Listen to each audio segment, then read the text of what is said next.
America বা Donald Trump. Donald Trump এখন ইরানকে নিয়ে যে কাজটা করতেছে, তার নাম হচ্ছে সাইকোলজিক্যাল ওয়ার।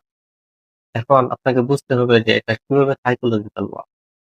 সাইকোলজিক্যাল ওয়ারটা হচ্ছে, আপনি দেখেন কিছুদিন আগে ট্রাম্প যে কাজটা করছে সেটা হচ্ছে ভেনেজুয়েলা প্রেসিডেন্ট নিকোলাস মাদুরোকে সৈন্যবাহিনী দিয়ে তুলে নিয়ে আসে।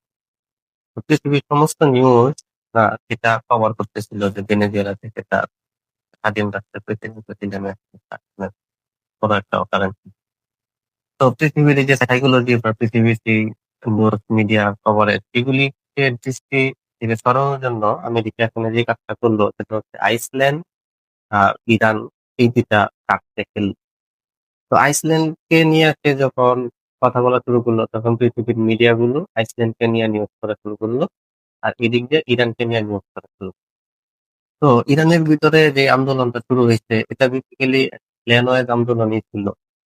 তো আন্দোলনটা যখন আস্তে আস্তে বাড়তেছিল, তখন কিন্তু দেখবেন যে ডোনাল্ড ট্রাম্প বারবার এই কথাটা বলছে যে সাহায্য আসতেছে, সাহায্য পাঠানো হবে।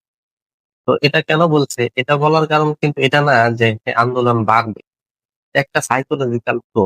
সে খুব ভালো করেই জানে সে যখন এই কথাটা বলবে যে এখানে সাহায্য আসতেছে, তখনই ইরানের যারা ক্ষমতাধর আছে তারা হার্ডলাইনে যাবে এবং এই আন্দোলনটা স্থগিত করার জন্য যত কিছু আছে সব চেষ্টাই তারা করবে। এবং এটাই এখানে হয়েছে। আপনি যদি ধরেন যে আমেরিকা হচ্ছে ডাক্তার, তাহলে মধ্যপ্রাচ্যকে ধরতে হবে রুগী, মধ্যপ্রাচ্য হচ্ছে তার পেশেন্ট। আর এই পেশেন্টের বীজপুরা হচ্ছে আপনার ইরান আর ইসরায়েল।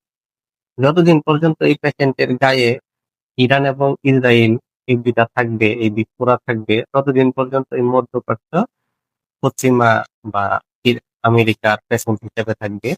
আপনার আপাতত বড় বড় আপনার প্রেসক্রাইব দিবে, অস্ত্রের প্রেসক্রাইব তাদেরকে দিবে, এই দোকান তাদের চলবে, এই ব্যবসা তাদের চলবে। আর আমেরিকা এটাই চায় যে ইরান বর্তমান যে অবস্থানে আছে এই অবস্থানে থাক, তার থেকে বেশি উপরে না উঠুক, তার থেকে বেশি নিচেও না নামুক। কারণ এই অবস্থাতে থাকলেই বর্তমানে আমেরিকা সবচেয়ে বেশি লাভ। আপনারা এই বিষয়ে কি কি মনে করেন আশা করি জানাবেন।